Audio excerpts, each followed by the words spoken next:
Haven't you heard that this whole global warming is a hoax? Oh yeah, Trump told me that, so I'm gonna believe doesn't it. Exist. There's a lot of people saying that. It doesn't exist. Meet Palle Bo, a digital nomad from Denmark on an epic journey around the world. At the age of 50, he made a bold decision. He sold everything, his house, his car, his furniture, and set out with a quest to visit every single country in the world, documenting everything along the way. This is the Radio Vagabond podcast. Welcome to the Radio Vagabond podcast. In this episode, you can learn some stuff about Chattanooga. I'm staying here only one night on my way north from Alabama. I found a host on Couchsurfing.com and we became instant friends. Hey! I'm good. Our house is kind of a bunch of different colors. Yeah. And let me just grab my stuff. Casey is 30 years old and lives here with his wife in a very nice, smaller, newly built house in Chattanooga. Casey's wife, Nikita, wasn't home when I was there, so unfortunately we didn't get to meet. But Casey and me, we could have a boys' night, so I bought a 6-pack of Bud Light. I bought a 6-pack. And throw her right in the fridge. I don't know if you drink Bud Light. Do you know what her last name is? Aha! Bud Light.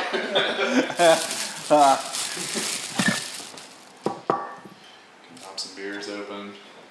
Hang out. Yeah. Today I didn't have that far to drive, so I thought let me take a detour. I thought the mountains up there and beautiful landscape. Yeah. So where did you start your day? In Birmingham. Birmingham? Yeah. Okay. Thought I'd see Alabama, even though my couchsurfing host in Memphis said, "Why you want to go there? Why? Don't go there, please! Don't go there." It's definitely interesting. Yeah. This episode is brought to you in part by Hotels25.com. It's a website that helps you find the best prices on hotels around the world. Hotels25.com, it's best price guaranteed. And then we got into the car for a drive around Chattanooga, heading to Casey's favorite local bar/restaurant. Casey's from Florida and moved here a few years ago. Yeah. Grew up in Florida and moved around a little bit in Florida, and then moved to West Virginia for 2 years, and then I've been living in Chattanooga for 3 years now. I've been living in the house that you're staying in for about 3 months. Yeah. It's a beautiful, special house. Oh yeah. It was on TV. Really? Yeah. We were a part of a show that they filmed that was a pilot for FYI Network, which is in America, so you wouldn't know. But it was deemed as not being airable until recently. They were like, we're just going to air everything that we've ever filmed. And just put it on the air recently. I still haven't even seen it because I don't have cable. Okay. But some of my family and friends have watched it. You didn't even get a DVD or a recording or watched it online? I haven't been able to find it online yet. Oh. This is the tunnel that we're in. That's the Missionary Ridge Tunnel. A lot of the stuff in Chattanooga, at least any high point, like Missionary Ridge, or which you'll see in a second, over to the, I thought it was over. Yeah, over to the left is Lookout Mountain. A lot of them are all like Civil War historic areas, because you get the high ground for your battle, and you're gonna have a better chance of winning.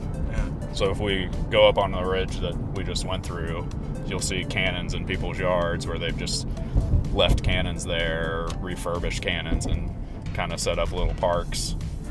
And all these ridges around here, this was a huge area for the Civil War. Yeah. So we agree that it's maybe around 100,000 people living here. What's your, after having been here for 3 years.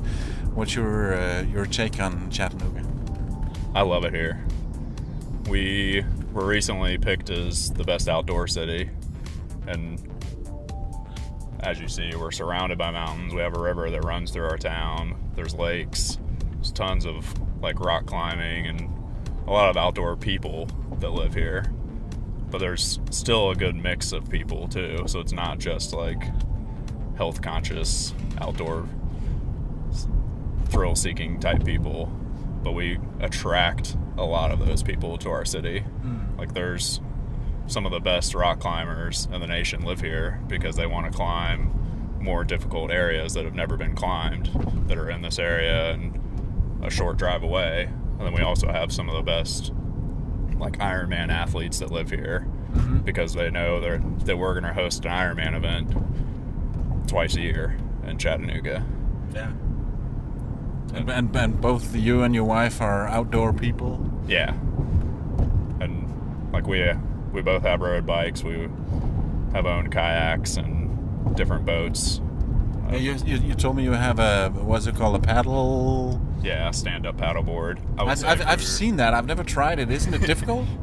It's not too bad. Depending on the size of the board you have, as soon as you get used to standing in the water on something that is going to move a little bit, you really have to like stand in the middle of the board and find your balance. Yeah. And then you have to kind of work your way into using the paddle to move around because that's going to move you and the board at the same time as well. Yeah. So anything you do is going to affect your balance while you're on that board. Yeah. But there's tons of people like all over the rivers and lakes around here that are on those. There's companies right there on the river that rent them out to people every single day, and you'll see people paddling all around because the river is controlled with dams, so it's not like a raging river. Oh, okay. It's just like a slow current. It's good enough that it'll push against you, but it's not. You're not going to get carried downstream and end up in a different town or anything unless the weather is that crazy. Yeah. But about Chattanooga, let's just get the location. We're sort of in the same distance to Atlanta and Nashville, a bit further up to Cincinnati, but still not that far away. So we're sort of in between major cities. And is it correct that this has a size that it has all you need, basically, but doesn't have the very bad neighborhoods that they do in Memphis and St. Louis and other major cities? Yeah, that's true. We have, it's kind of like a mid-sized city. You can go to Atlanta to be at an international airport that can take you anywhere and be there in 2 hours, or you can go to Nashville and see any major musician in the entire world is going to play a show in Nashville at some point. But then you can also come back to your little town in Chattanooga and you would not know that you're just a little afternoon trip away from those two things. There's tons of people that live their entire life here and never experience anything other than Chattanooga and are extremely happy with their life. And then there's other people that come here because they want to be in the middle of that.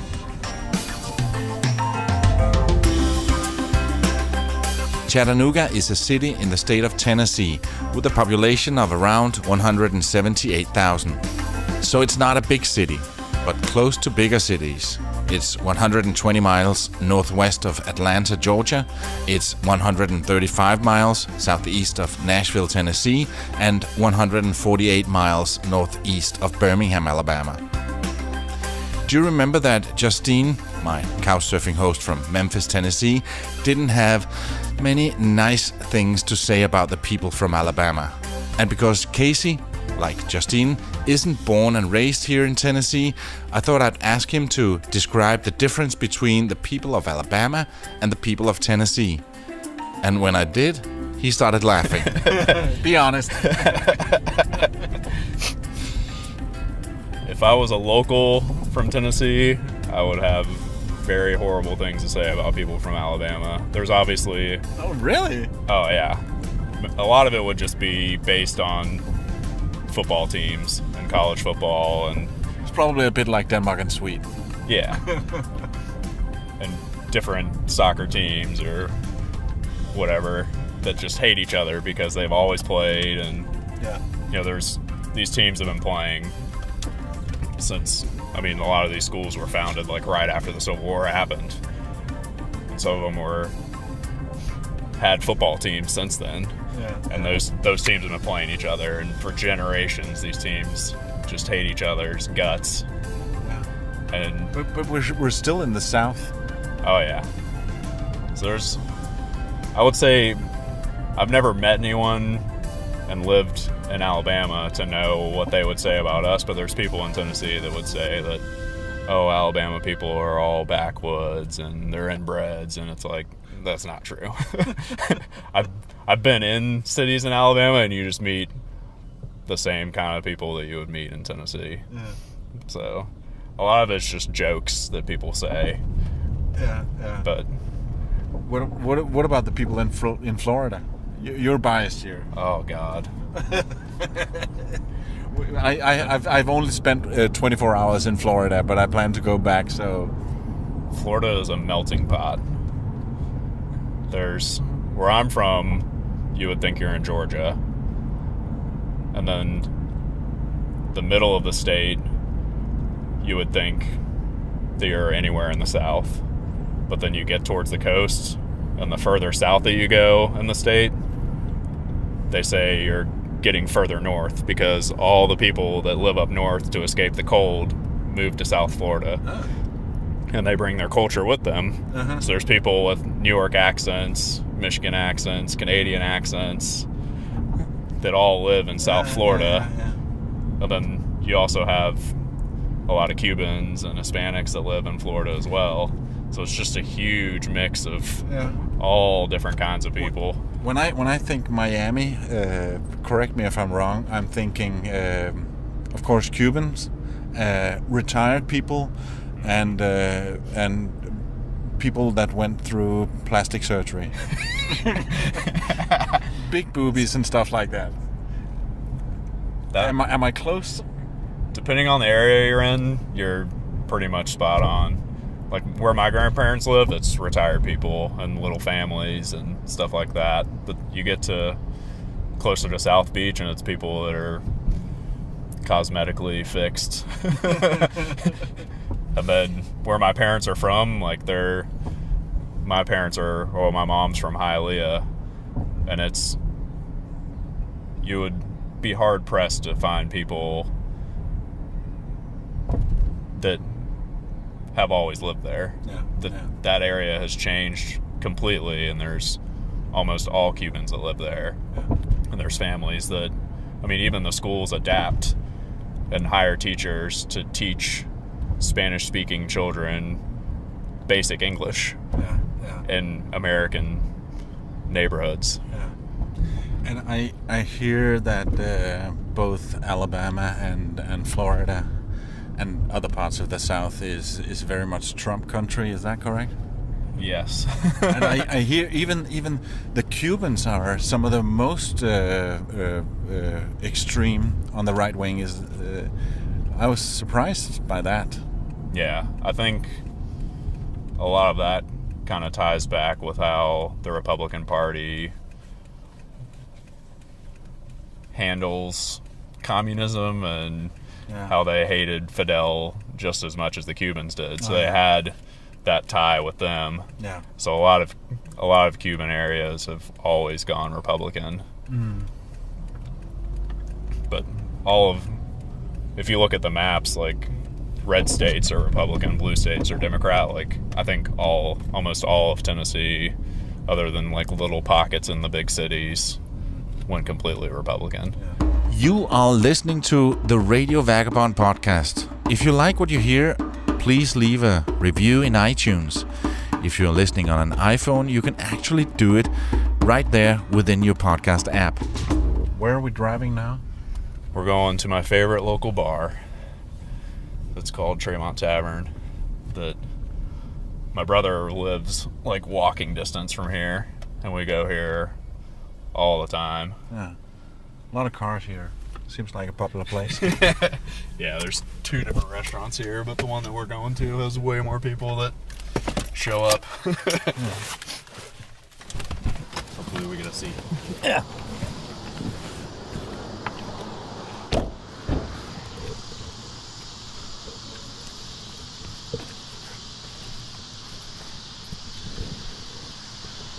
I would say like there's a huge difference in different areas of the countries, especially America. Like where I grew up, we never locked our front door.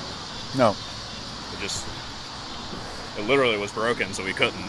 But on top of that, like we probably wouldn't anyways. Yeah. And now where I live, I'm kind of in a neighborhood where there's really rich people that live on the top of the ridge, and then the further down you go, there's more and more poor people.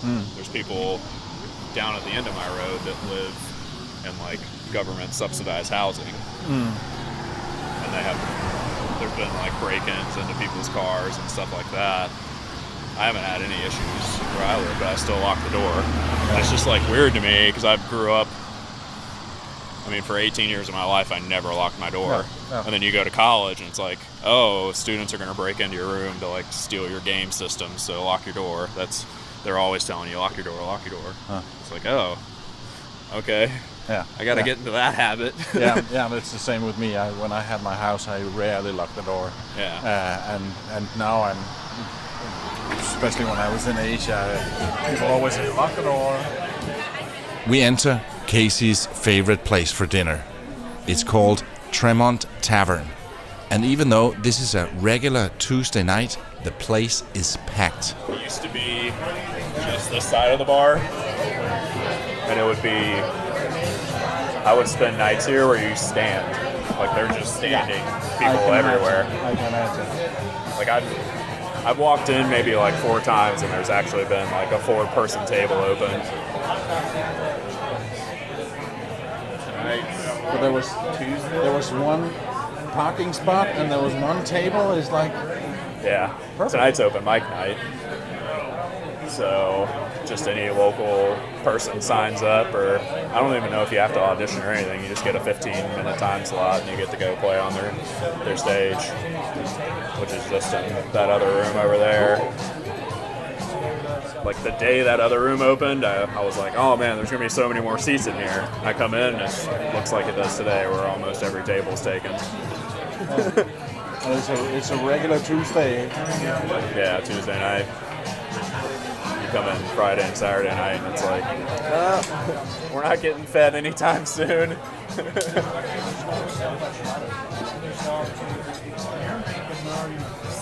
They have tons and tons of beers. They have a thing where you can drink all these mugs that are hanging up. I have a list that you just write down all the beers you drink, and they sign off on them. And you end up, after like 100 beers or something, they give you a mug, and then you drink. Something to drink? Yeah. I'll have a Hogard in the bottle. I'll have the same. And I think after like 60 more, 100 more, they give you a bigger bottle to drink out of, and you pay the same price as a regular pint. And you can see all the mugs hanging up. So there's tons of people that do it. So it's when you get them up, you have your own. So is there like a name on it, or? It's a number. You just tell them like, oh, I'm number 67. They go up with a hook and take it down and fill up your beer. You just pay the normal price of any of the beers that are on tap. That's good. Yeah. So somebody who comes here, what's the biggest you can get? You get a bigger cup every time? They have, I think there's a elite status, platinum. There's one that after 100 they give you a boot. It's like a huge boot that's 5 beers all in one that you get to drink like that night. But you only get to use that once, and then you get, I want to say you get like maybe a 22 ounce beer? I don't even know.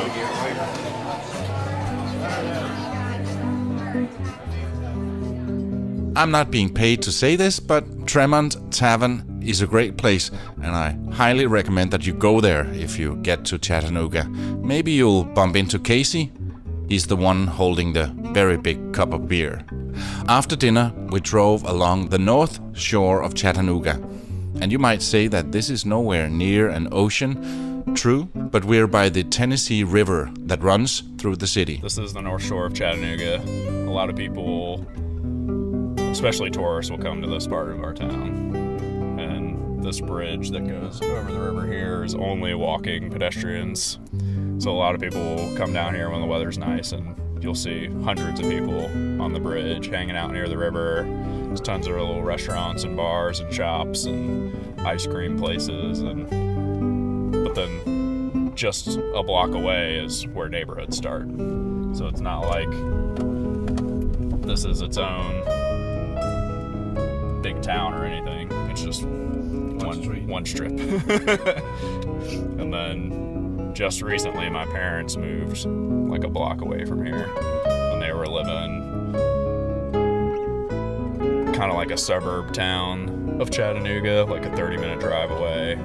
That tons of people live in neighborhoods up there and will commute every day. And I guess one of the benefits of living out there is you still have all the conveniences that the city has, and you can live close enough to the city, but the schools are way better out there. A lot of the schools in Chattanooga are really poor performing schools that families just don't want to send their kids to. It's funny how you grew up in Florida and now your brother's here and your parents are here. Is that the reason that you decided to move here? That's probably the biggest reason, is to be closer to my family. I've got 4 nephews that if I miss the next couple of years, I'm going to miss them knowing me from the beginning of their life. And, you know, I was here when my middle brother had his son. Like, I held him 10 minutes after he was born. Wow. You know, I would never get that back if I didn't live near my family. So for me, it's a no-brainer. I love, like, my family is, I joke around that they're like 50% of my friends, because my people will call me and ask me what I'm doing. It's like, oh, I'm at my parents' house just hanging out. And that's just the relationship that we have at this point. Like, they weren't my friends growing up. They were obviously my parents and were disciplining me and raising me. But then now I'm on my own. I'm 30 now, so they don't need to tell me what to do. They can be there if I need advice, but they're kind of like, you're on your own, so you're not my responsibility now. No. But you took the decision and then you applied for a job here? Yeah, when living in West Virginia, I applied for some jobs and would commute back and forth to do interviews, and so I would drive like 12 hours to come here to try and get a job before I ever moved here. And then had enough of an opportunity to know I would have a job here, and that's when I took. Yeah, you're working at the Volkswagen factory. Well, I'm working at a factory that supplies Volkswagen's factory. Supplies, okay. Yeah, my company is called Gestamp, and it's a Spanish company owned by. Not German? No, it sounds German though. And we provide Volkswagen, Mercedes, and BMW. What do you mean provide? Make parts of the stuff that goes into the... Yeah, making either the body of the car, or I know one of our plants makes a lot of the parts for the trunk of the car. We make the chassis for the Volkswagen vehicles. And then we have like brother plants that are located right near where the BMW factory is, and then one that's right next to the Mercedes factory. So when they need a certain amount of volume that they can't produce on their own, because we're running 24/7 at our factory, And we do the same thing. We'll send them some of our stamping for the tool and dies and all that stuff for their presses, and they'll make us parts. So there's ship them back to a us. lot of shipping going back and forth. Oh yeah. Yeah. But you're doing the accounting, counting the numbers, Counting the beans. Yeah.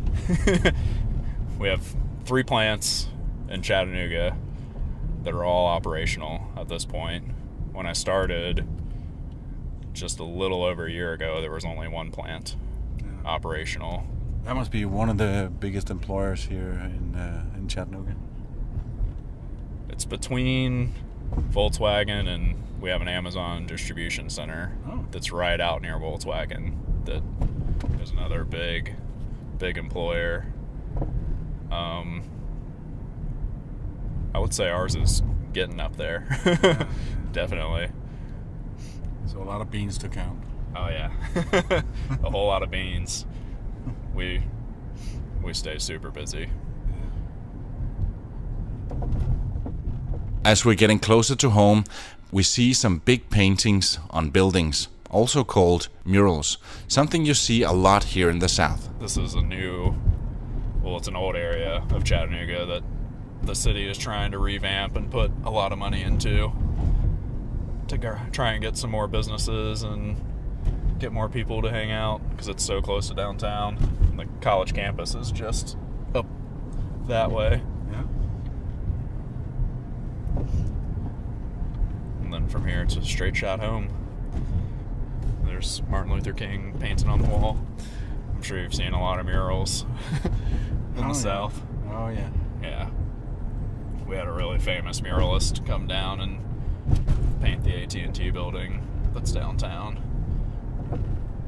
They had cranes wrapped all around the building and people painting for months.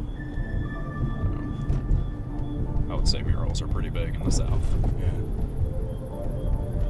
And then there's the street muralists that the graffiti things up. If you see any trains anywhere, you'll see graffiti on them. Yeah. That's probably anywhere in the world. Yeah. Not North Korea.